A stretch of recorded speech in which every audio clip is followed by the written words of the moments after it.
Representative Jasmine Crockett positioned herself under the glaring CNN studio illumination, with her burgundy outfit projecting a calm self-assurance as she readied herself to confront one of the nation's most intimidating legal intellectuals. Just a short time prior, Alan Dershowitz, the 85-year-old retired Harvard law academic and famous lawyer, had emerged from the wings holding a thick pile of documents with a remarkably resolute look on his face. "I possess the proof that will reveal the representative's severe deficit in judicial comprehension," Dershowitz announced to the host, keeping his tone unwavering with the command of someone who had litigated at the Supreme Court on numerous occasions. She could be an ascending talent within her political faction, yet this evening the audience will witness that she is completely overwhelmed by the subject matter. The crowd grew restless, lifting their mobile devices to capture what was guaranteed to unfold as an intensely fiery verbal clash.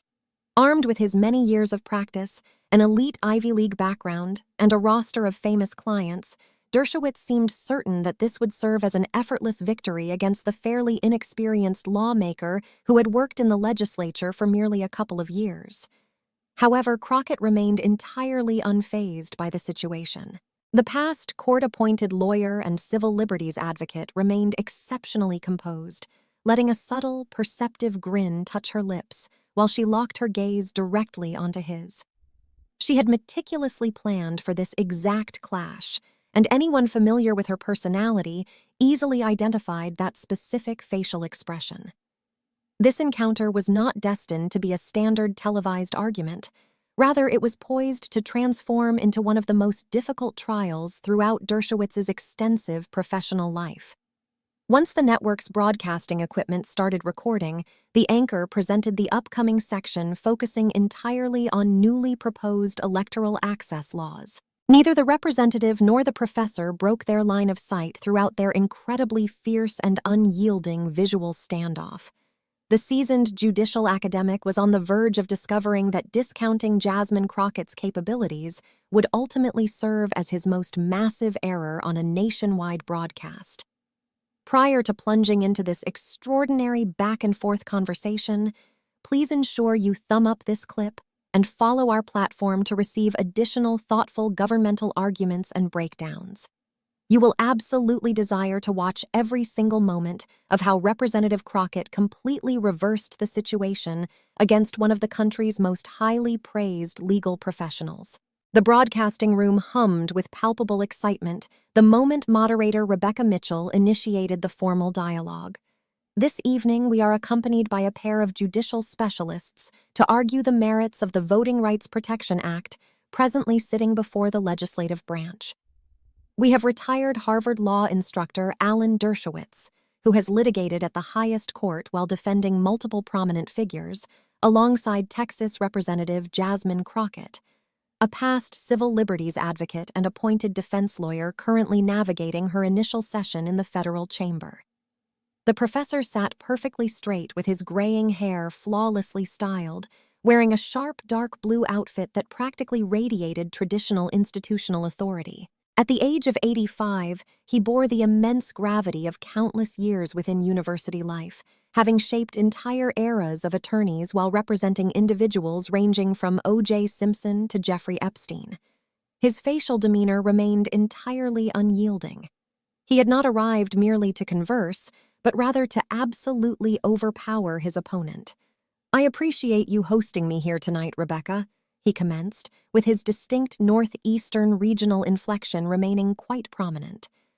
"I have actively instructed on constitutional jurisprudence since long prior to the moment this representative was even brought into the world. I firmly believe the viewing audience merits hearing from an individual who genuinely grasps the intricate judicial nuances at play here." The sheer arrogance laced throughout his vocal delivery was utterly impossible to ignore. He rearranged his documents to emphasize specific parts of the legislation alongside past judicial verdicts, using them as visual tools intended to reinforce his intellectual supremacy. On the opposite side of the desk, Crockett rested calmly in her deep red attire, with a golden chain reflecting the bright overhead production lighting. At 43, the Ivy League-trained lawyer had constructed her standing in a completely distinct manner. avoiding exclusive networks in favor of protecting regular citizens prior to engaging in government and subsequently securing her legislative position. Her tranquil demeanor hid an incredibly astute judicial intellect that had previously secured her multiple litigation victories against adversaries who consistently failed to recognize her true capabilities. "Good evening to you all," Crockett stated smoothly, allowing her vocal tone to carry just a hint of her Southern regional background. "Completely unlike certain individuals, I am not present to aggressively scold the American public from a place of disconnected academic privilege. I am seated here to discuss proposed laws that directly affect actual constituents, which are the very individuals I have defended within the justice system and currently champion inside the Capitol." The moderator gave a subtle nod as she detected the rapidly escalating friction between the two guests. "Let us initiate this conversation by focusing on the fundamental principles. Professor Dershowitz, you have labeled this proposed legislation an unlawful expansion of federal power, while Representative Crockett, you serve as a primary backer, so what exactly is on the line right now?" Before the Congresswoman had any opportunity to answer the query, the professor aggressively shifted his body closer to the microphone. "What hangs in the balance is absolutely nothing short of the foundational separation of governmental authority," he aggressively declared to the room. "The representative and her legislative allies desire sweeping national command over matters that the founding document explicitly delegates entirely to local state jurisdictions. This strategy is not merely terrible governance but blatantly illegal, and I remain shocked that any person holding a legal diploma could possibly endorse it." The broadcasting lens captured the lawmaker's slight grin, which signaled profound familiarity rather than any actual sense of comedic entertainment. She had previously confronted an endless stream of prosecuting attorneys and rival lawyers who deployed identical strategies, acting arrogant, patronizing, and desperate to invalidate her professional knowledge. Off camera, her staff had meticulously readied themselves for this exact behavior by studying the professor's argumentative methods, noting his habit of talking over people, projecting academic dominance, and dodging contrary points rather than addressing them head-on. What the elderly academic completely failed to comprehend was that Crockett had devoted her entire weekend to scrutinizing his historical publications, including not merely modern takes on ballot access, but older articles from the 70s and 80s that directly opposed his modern stance. She had furthermore conversed with a trio of his past Ivy League pupils who provided incredibly useful intelligence regarding his standard rhetorical patterns and intellectual vulnerabilities. Concurrently, up inside the network's production booth, the television directors observed the unfolding scene with intense scrutiny. The broadcast block was originally designed to function as a serious legislative analysis, yet the palpable interpersonal friction between the legal professionals was generating significantly more captivating entertainment. The channel's digital engagement squad started publishing short snippets of the professor's introductory statements, fully expecting that the upcoming interaction was destined to explode in popularity across the internet. The potential consequences of this face-off reached far past the simple passage of the Voting Rights Protection Act. For the Harvard scholar, the moment centered entirely around shielding his historical reputation as one of the nation's premier judicial intellects during his twilight decades. For the Texas representative, the objective was demonstrating that a fresh cohort of attorneys, rich in diversity, rooted in local struggles, and unafraid of entrenched authority, absolutely warrant equal consideration when molding the country's judicial destiny. The host physically pivoted her attention back toward the seated Congresswoman.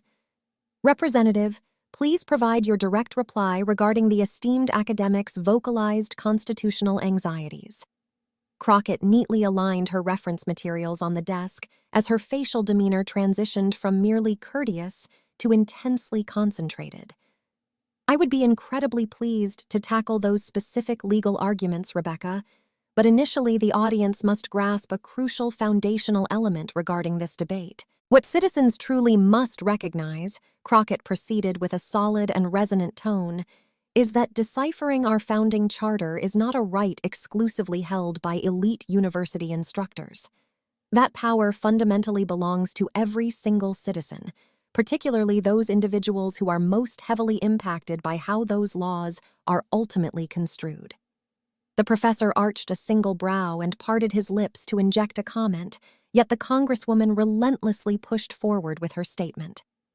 The academic strongly suggests that I possess a flawed grasp of constitutional jurisprudence, so let us confront that accusation head-on. The text within Article 1, Section 4 unequivocally provides the federal legislature with direct regulatory power regarding national voting procedures. The 14th and 15th Amendments additionally grant Congress the explicit authority to actively defend and secure equal access to the ballot box. This concept does not represent complex academic speculation.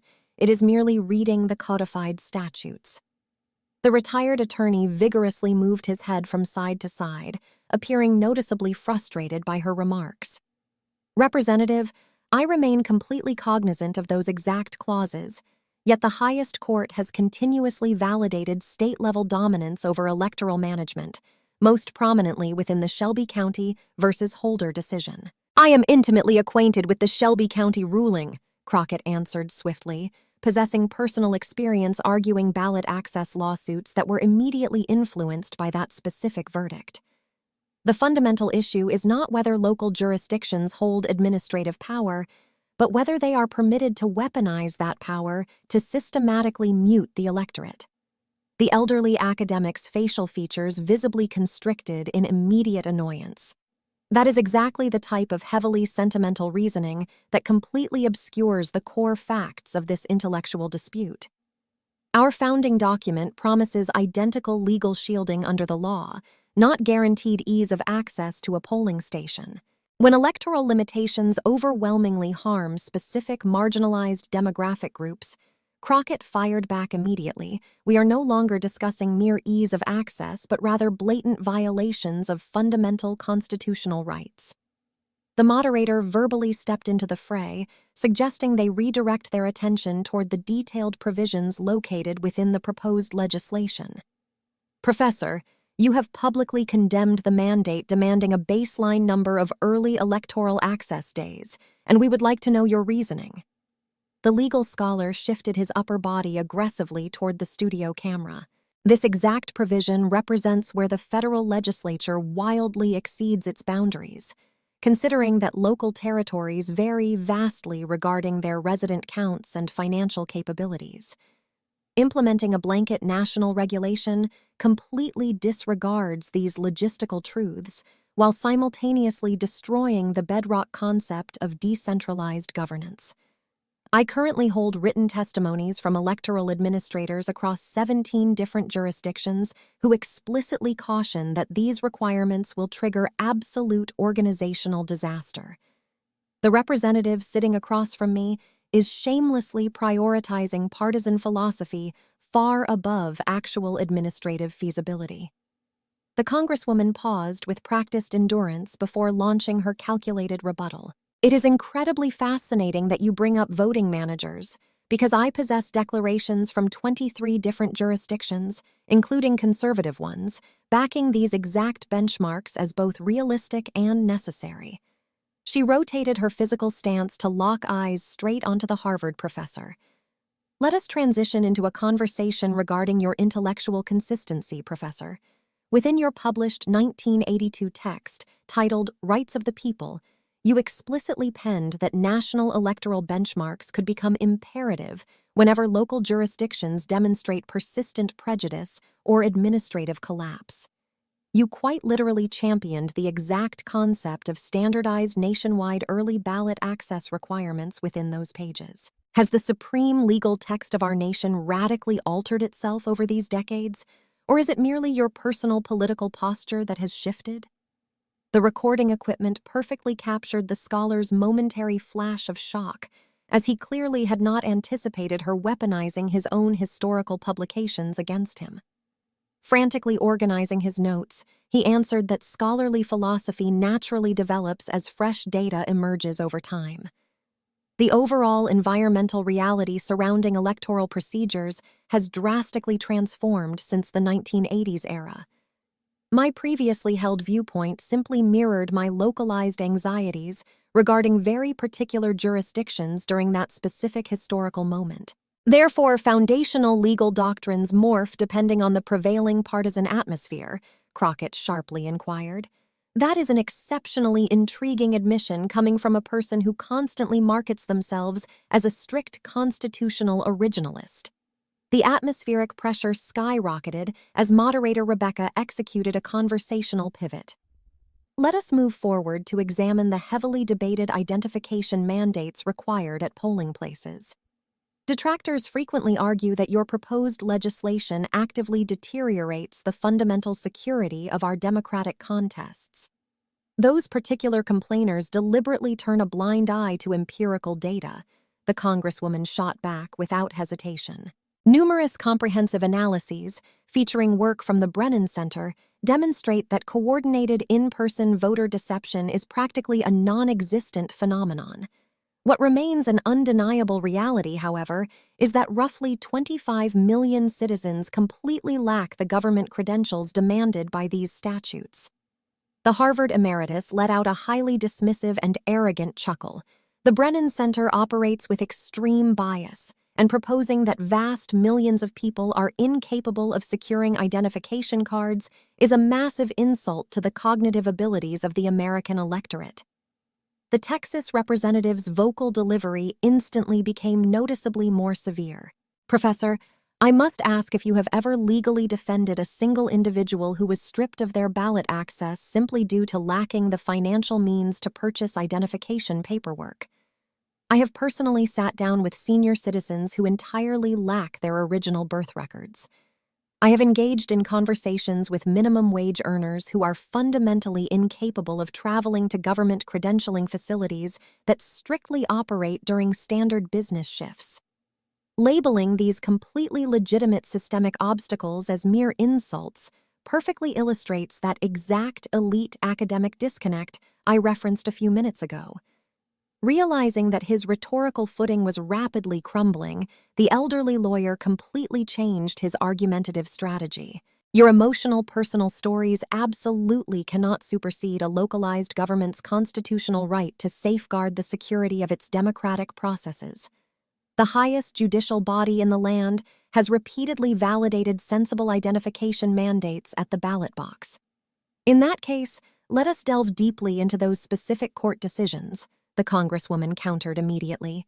During the Crawford versus Marion County trial that sustained Indiana's identification statutes, the justices specifically pointed out that the documented proof regarding genuine constituent disenfranchisement remained remarkably sparse. However, the moment overwhelming empirical data demonstrates widespread voter suppression, the underlying judicial evaluation metrics fundamentally alter. The lawmaker confidently raised yet another printed sheet from her meticulously organized stack. Furthermore, within your 2005 piece published in the Harvard Law Review, you harshly condemned magistrates who conceal their partisan agendas beneath highly convenient interpretations of foundational legal texts. You explicitly referenced identification statutes as primary instances where local governments falsely weaponize security anxieties to secure unfair political advantages. You are intentionally ripping my words entirely out of their proper contextual framework, he defensively retorted. Am I truly doing that? The representative asked while skeptically elevating one of her brows. Would it please you if I proceeded to recite the entire printed passage aloud for the audience? The host rapidly stepped in to halt the escalating confrontation. We must momentarily pause our broadcast for a brief commercial interruption. Once we come back on the air, we will resume our analysis of ballot access legislation and accept input from our watching public. As the studio recording temporarily ceased, the professor aggressively leaned toward his assistant, frantically murmuring instructions while jabbing a finger at his reference materials. It was incredibly apparent that a major strategic miscalculation had just occurred. His terrified helper desperately rummaged through the disorganized piles of legal texts. Meanwhile, directly across the desk, the Congresswoman serenely drank from her glass of water. A studio coordinator walked over to inquire if she required any additional accommodations during the pause. "I am perfectly all right," she responded with an incredibly steady tone. "However, I strongly suggest that you assess the well-being of the esteemed academic sitting across from me. We have not even managed to arrive at his most glaring intellectual hypocrisies thus far." The moment the live transmission returned, the atmospheric dynamic within the room had noticeably transformed. The elderly attorney appeared somewhat collected but rigidly defensive. Throughout the commercial pause, I took the opportunity to examine my actual publications, rather than relying on this representative's highly curated and misleading excerpts. My consistent philosophical stance has always maintained that voting regulations must perfectly weigh constituent participation against systemic security. That is exclusively what these localized jurisdictions are attempting to accomplish, he stated while turning to look the Congresswoman square in the face. Nevertheless, since we have decided to heavily scrutinize professional backgrounds, let us be exceptionally transparent here. I have personally litigated more than 50 distinct lawsuits in front of the highest judicial bench in this country. I have instructed thousands of America's most elite legal minds on the intricacies of our nation's founding texts. With complete deference, your shockingly brief stint as a regional lawmaker and novice federal representative absolutely does not equip you with the standing to educate me regarding constitutional translation. The blatant arrogance practically dripping from his voice was impossible to ignore and served as the exact element that audiences immediately keyed in on. The Texas legislator had been patiently anticipating this exact vulnerability all evening. "Professor," she commenced with a serene yet razor-sharp delivery, employing the exact cadence she utilized during trials whenever a rival attorney committed a devastating unforced error. "I believe it is absolutely necessary that we finally confront the massive, unspoken reality dominating this conversation. The fundamental problem here," the Congresswoman continued with vocals as unyielding as iron, "is that you are hiding entirely behind your resume rather than actually dismantling the substance of my legal points. That particular intimidation tactic might succeed inside a lecture hall filled with pupils terrified of poor marks. But this stage is not an Ivy League university, and I am certainly not one of your pupils."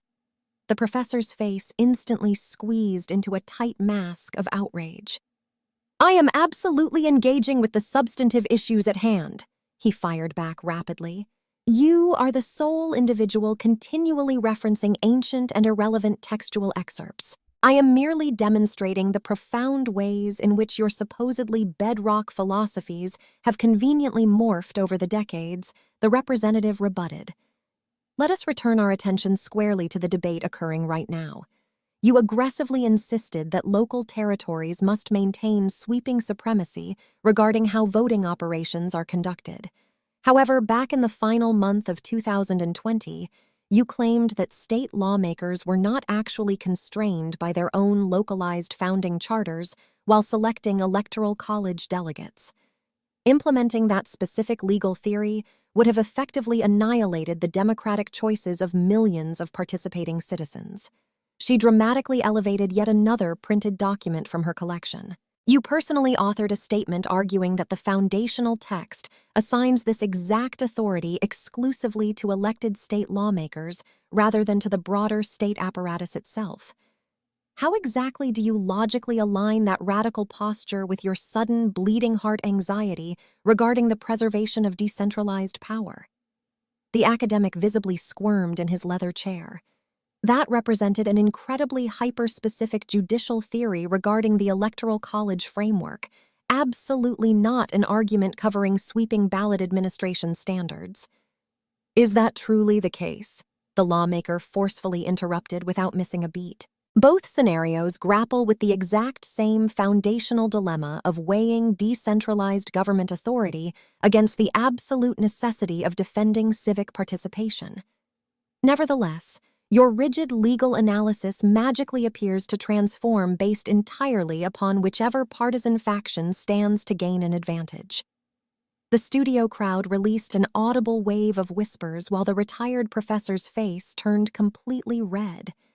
"That accusation is wildly preposterous.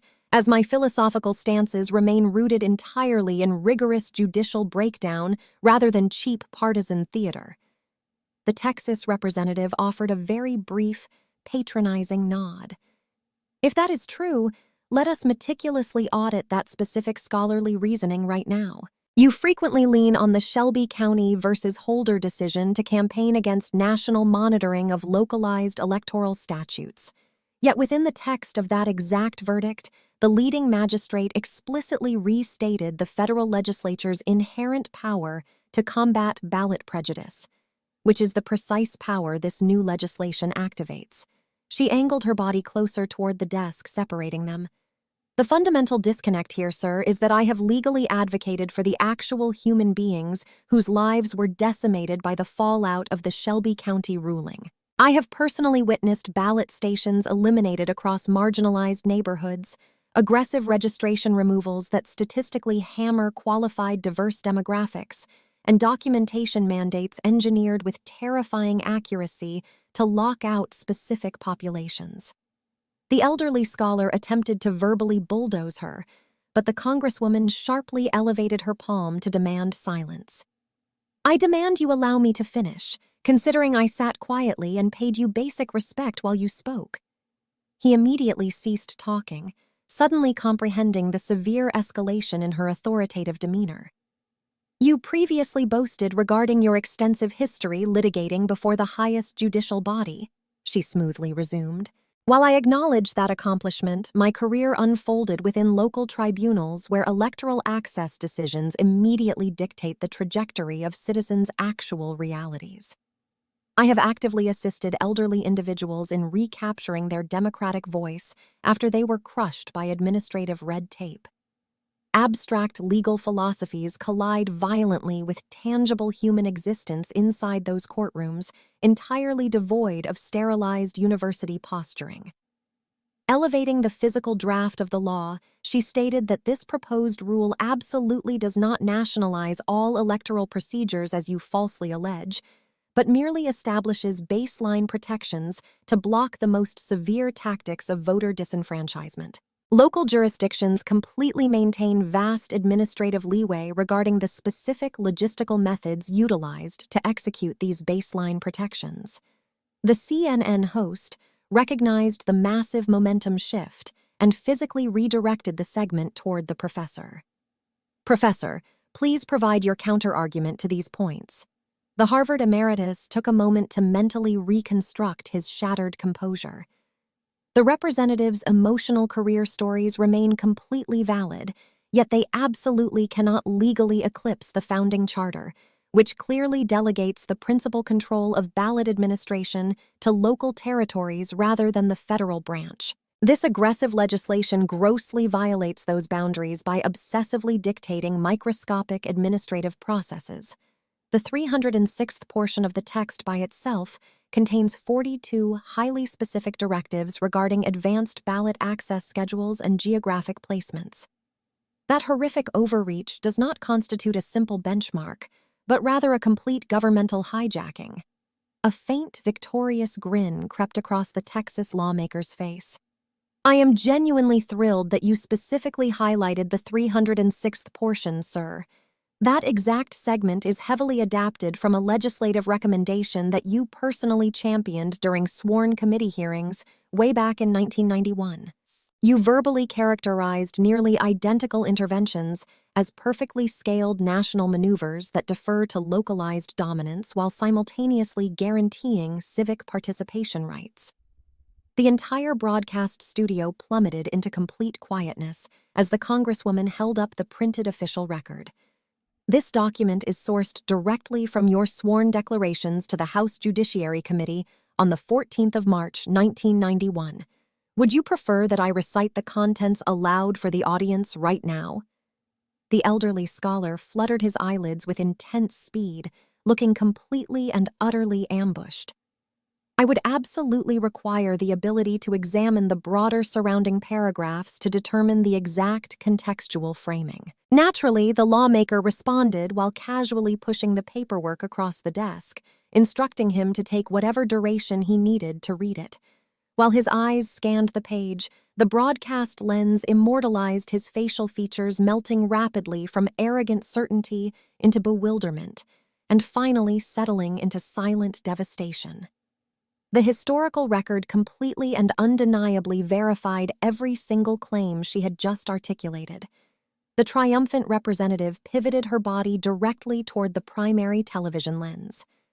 This exact scenario perfectly underscores my most profound anxiety regarding this entire debate. Far too frequently, electoral liberties are debated as abstract judicial philosophies rather than tangible legal shields that dictate the lives of actual citizens. The very academic specialists who previously cheered for national ballot protections currently fight against them, completely motivated by evolving partisan agendas rather than any actual alterations to our founding charter. Desperately attempting to salvage his dignity, the professor stuttered that even if he historically backed adjacent regulations, which he still needed to verify, the broader judicial landscape has undeniably mutated due to subsequent high court verdicts. "Which specific judicial ruling are you referring to?" she inquired with a devastatingly tranquil vocal tone. Because the Shelby County decision explicitly preserved the legislative branch's authority to obliterate ballot prejudice, demanding merely modernized evaluation metrics for federal intervention, which is exactly the mechanical function this new proposal executes using modern data. She effortlessly rotated her attention back toward the moderator. "Rebecca, the genuine dilemma here is not some theoretical legal debate, but rather answering if every single citizen inherently merits identical democratic access, regardless of their geographic location, daily working hours, or physical limitations. The historical legacy and explicit wording of our highest laws unequivocally saddle the federal legislature with the moral and legal obligation to intervene whenever that democratic participation faces peril."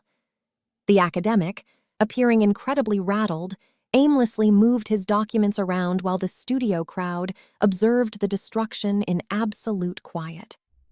Earlier, the professor had charged the Congresswoman with prioritizing sentimental arguments far above rigorous judicial reasoning.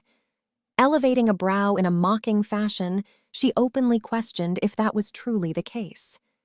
If so, let us dive aggressively into the hyper-specific mechanical depths of this legal justification. The fourth section of the first article undeniably declares that the scheduling, geographic placement, and execution methods of federal contests will be established by local lawmakers. Yet it also guarantees that the national legislature retains absolute authority to implement or modify these rules whenever it desires. This exact phrasing provides the federal branch with supreme and undeniable dominance over the entire procedure. Additionally, she articulated that the 14th Amendment's equality guarantees, alongside the 15th Amendment's prohibition against demographic prejudice at the ballot box, both feature execution provisions granting federal lawmakers the concrete power to draft necessary protective statutes. The highest judicial bench has continuously defended this specific authority, most notably during the Brnovich versus DNC case, which, despite maintaining Arizona's local statutes, strongly reiterated the federal government's legal right to establish national ballot access baselines. A deep hush blanketed the room while the representative systematically destroyed every single one of the academic's legal complaints, referencing past rulings, historical events, and microscopic details of the proposed law with terrifying accuracy. This entire display served as an elite masterclass in judicial philosophy, taught not through detached academic posturing, but forged within the fires of actual courtroom combat. The Harvard emeritus desperately tried to inject himself into her monologue multiple times, but the Texas lawmaker effortlessly deflected his attacks, projecting a vastly superior mastery of both the foundational texts and the new legislation's mechanics. His rapidly expanding rage and embarrassment were completely impossible to conceal. Eventually, in a final desperate maneuver, he deployed what he foolishly considered to be his most devastating counterattack. "Representative, with all appropriate deference, I strongly suspect you completely fail to grasp the disastrous accidental fallout triggered by your own proposed laws. The 502nd segment could theoretically dilute the democratic influence of marginalized communities within highly localized contests. The Congresswoman's smirk expanded into a visibly gleeful expression. "My esteemed academic colleague, I deeply regret to inform you that your assertion is factually wrong. There is absolutely zero text labeled as the 502nd segment within this entire legislative proposal. The entire drafted document caps out at a total of 428 separate portions." The broadcasting space instantly dropped into a state of absolute, paralyzed silence. The panicked lawyer frantically tore through his notes, comprehending far too late that he had accidentally mixed up the current proposal with an entirely different draft, representing a catastrophic blunder for any person marketing themselves as a subject matter authority. "I offer my regrets," he muttered with a severely diminished vocal volume, "as I originally intended to reference the 402nd segment." The Congresswoman replied without missing a beat, noting that the specific portion he just named exclusively regulates secure ballot collection containers. That section contains absolutely zero language concerning the dilution of marginalized demographic electoral power. It is highly probable that your mind is wandering back to House Resolution 2722 from the previous legislative session, which operated as a completely unconnected legal maneuver. This brutally humiliating interaction perfectly summarized the broader dynamic that had defined the entire evening. Regardless of his towering resume, the elderly professor had marched onto the set without bothering to actually read the proposed text, choosing instead to lean lazily on pre-written political talking points. Conversely, the representative, having personally authored chunks of the document, showcased profound comprehension and lethal precision throughout every single rebuttal. Recognizing the monumental gravity of this televised destruction, the CNN anchor immediately rotated to face the defeated scholar. "Professor, considering the devastating corrections provided by the lawmaker, do you possess any desire to walk back your previously stated condemnations regarding any part of this law?" With his legendary arrogance completely shattered, he mumbled that while he maintained theoretical legal anxieties, he openly confessed that several of his attacks were rooted in obsolete or factually bankrupt intelligence. "I will genuinely require additional time to scrutinize the actual written text more rigorously." The victorious lawmaker offered a polite, remarkably elegant nod of acknowledgement. "I value your admission, sir, and I would be delighted to provide you with a comprehensive breakdown proving exactly how every single provision harmonizes perfectly with historical judicial rulings. Ideally, we can ultimately find common ground regarding the absolute necessity of shielding the democratic voice of every single citizen in this nation." Her remarkably poised and forgiving vocal delivery perfectly highlighted the massive gulf separating the two figures, exposing one desperately holding on to a fading legacy, while the other stood firmly upon massive intellect and real-world combat. Once the broadcast concluded, it remained blatantly obvious to millions of viewers that they had just watched a historical pivot point within the country's judicial discourse, permanently establishing that ancient resumes could no longer substitute for actual subject mastery. Practically seconds after the televised block finished broadcasting, short videos featuring the lawmaker's surgical destruction of her opponent completely saturated digital platforms everywhere. The most explosive snippet, showcasing her brutal exposure of the academic's fabricated 502nd section, skyrocketed past 1 million plays in less than 60 minutes. Search terms relating to the Congresswoman's fierce retaliation and the completely imaginary legislative section instantly dominated national internet trends. Media personalities representing every single point on the political spectrum immediately offered their shocked reactions to the bloodbath.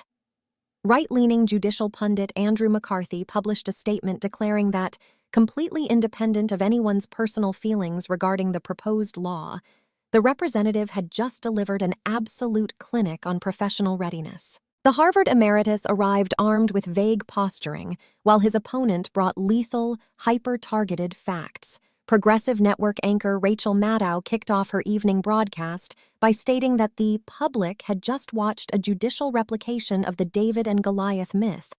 Except this modern iteration featured ruthless intellectual accuracy rather than a simple weapon. Off-camera inside the television network's headquarters, directors who originally expected a dry legislative chat were frantically scrambling to monetize what rapidly transformed into the channel's highest-rated block of the entire calendar cycle. During the late hours, staff assembled an exclusive broadcast block focused upon emerging advocates altering the judicial landscape, featuring the Texas representative as the absolute centerpiece of the coverage.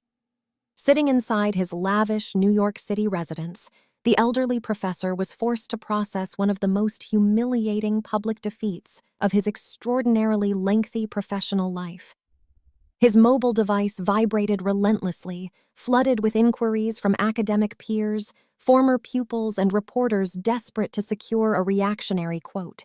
Inside the Ivy League University's digital forums, faculty members ignited furious discussions regarding the televised massacre, with multiple instructors gleefully pointing out that the lawmaker had weaponized the exact same aggressive questioning techniques the professor historically inflicted upon his own classes.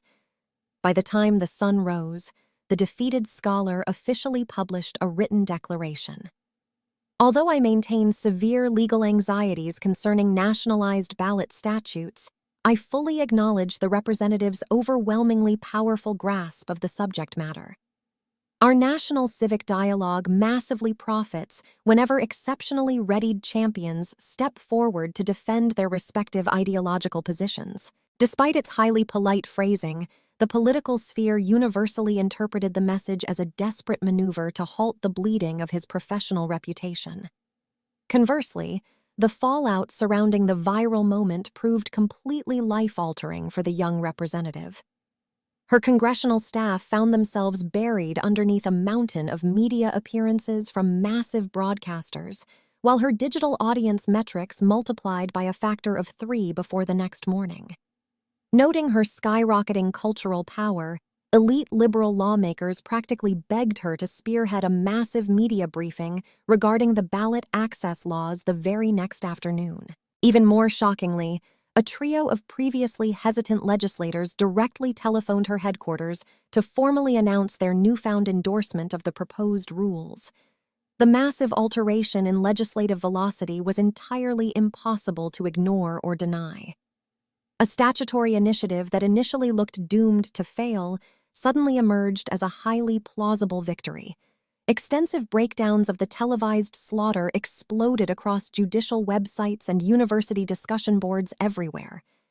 One prominent Ivy League instructor published an essay arguing that the Texas lawmaker proved that combining real-world struggles with deep academic rigor generates vastly superior judicial analyses compared to relying entirely on sterilized philosophical theories. Shortly thereafter, an elite Washington university scheduled a live forum specifically designed to examine the rapidly fading value of fancy resumes when confronted by overwhelming factual competence during civic debates.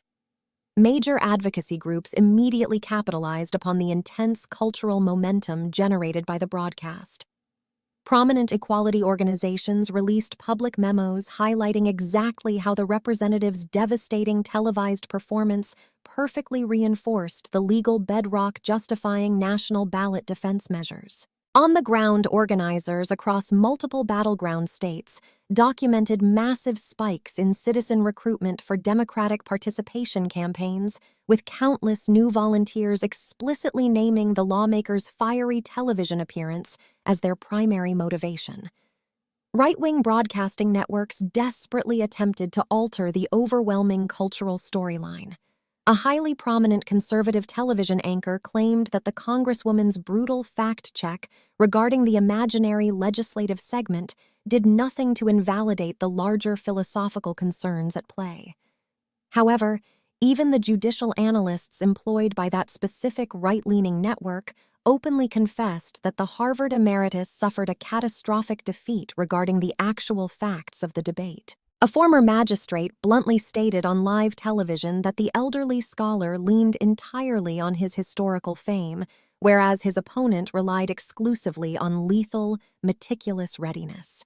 Exactly 72 hours following the brutal broadcasting event, a completely shocking twist materialized behind the scenes. The humiliated academic formally asked for a completely secluded face-to-face sit-down with the Texas representative inside her governmental workspace. The famous lawyer showed up to the appointment completely by himself, intentionally leaving behind any media presence or personal assistance.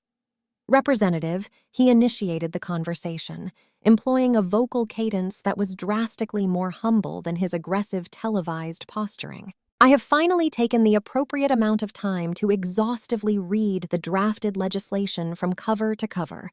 Although I continue to harbor anxieties regarding highly specific mechanisms within the text, I am forced to concede that your fundamental judicial logic was incredibly robust. He hesitated for a moment before admitting that her arguments focusing heavily upon the tangible consequences inflicted upon everyday citizens resonated deeply with him. Abstract intellectual posturing remains practically worthless unless it survives contact with actual human reality.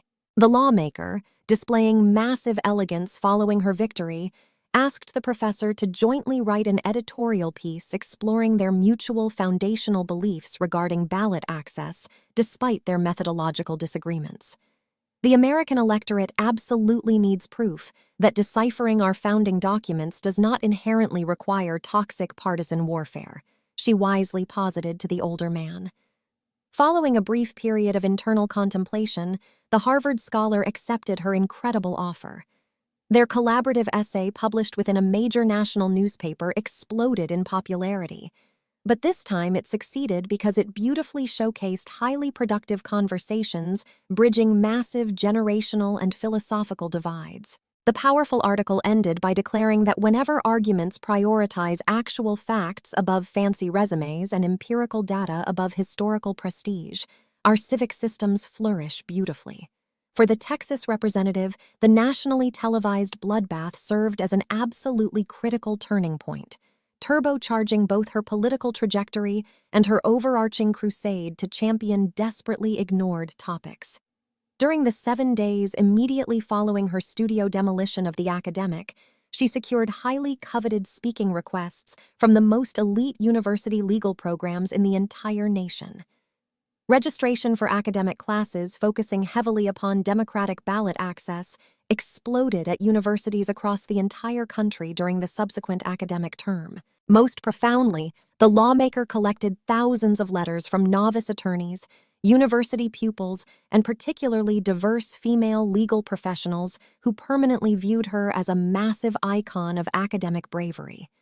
You brilliantly demonstrated that we never need to shrink our actual lived realities simply to confront entrenched institutional dominance, one Midwestern University pupil wrote in a deeply emotional note. Back inside the nation's capital, the massive legislative shockwaves continued rippling outward.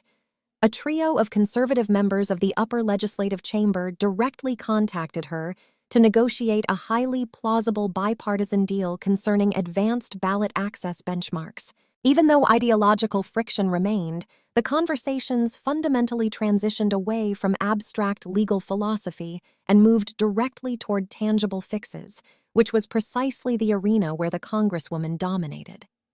During a private caucus gathering, a senior lawmaker explicitly told her that she did more than merely conquer an argument, noting that she permanently altered the framework of the entire conversation, which operates as the very foundation of permanent cultural shifts.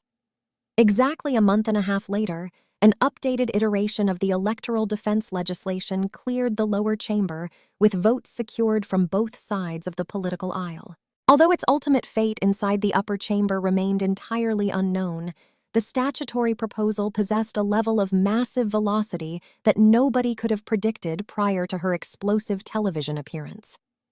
Political forecasters universally praised her for completely rewiring how the American electorate comprehends both the high-level judicial philosophies and the brutal on-the-ground realities regarding democratic access. Across the broader journalistic ecosystem, the televised clash transformed into a mandatory lesson plan examining exactly how the definition of intellectual supremacy is rapidly shifting within modern civic debates. Elite resumes undoubtedly still carried weight, yet they absolutely failed to automatically crush meticulous readiness and the undeniable power of real-world suffering and triumph. A completely fresh era of thinkers forcefully demanded respect based exclusively on their intellectual lethality and rigorous work ethics, rather than relying on their fancy institutional associations. For the millions of citizens watching from their homes, the brutal encounter delivered an incredibly scarce instance of authentic, high-stakes philosophical warfare broadcast live over the airwaves. The event completely shattered standard partisan boundaries and illuminated a much more profound element regarding the perpetual national struggle over who legitimately wields power inside a republic, whether inside a voting booth or during a televised debate. While privately reviewing the tape with her staff days later, the lawmaker insisted that her goal was absolutely never centered around publicly humiliating the elderly academic. The actual objective was constantly focused on guaranteeing that every single citizen's fundamental right to engage in their government remains shielded by both high-minded legal rulings and brutal logistical realities. The precise intersection where abstract judicial philosophy violently collides with actual human survival is exactly where true fairness is forged. The televised bloodbath between the two legal minds would eventually become mandatory curriculum across university programs everywhere, operating as the flawless historical example of how lethal readiness, hyper-specific competence, and righteous fury can successfully obliterate entrenched power structures. The moment violently reminded the entire nation that inside a functioning republic, arguments must survive entirely upon their own structural integrity, rather than relying upon the arrogant titles held by the people shouting them. As the ferocious war regarding electoral access raged on across the country, one massive reality became completely inescapable. A highly lethal new warrior had permanently stormed the national battlefield, proving definitively that the absolute best counterattack to arrogant bullying remains extreme self-assurance, terrifying preparation, and unflinching bravery. If you discovered massive value within this detailed dissection of the brutal televised clash, please remember to aggressively smash that like button and subscribe to our network, as we consistently deliver the most explosive governmental encounters while analyzing their massive shockwaves across the country. So ring that alert bell to ensure you never miss our newest breakdowns.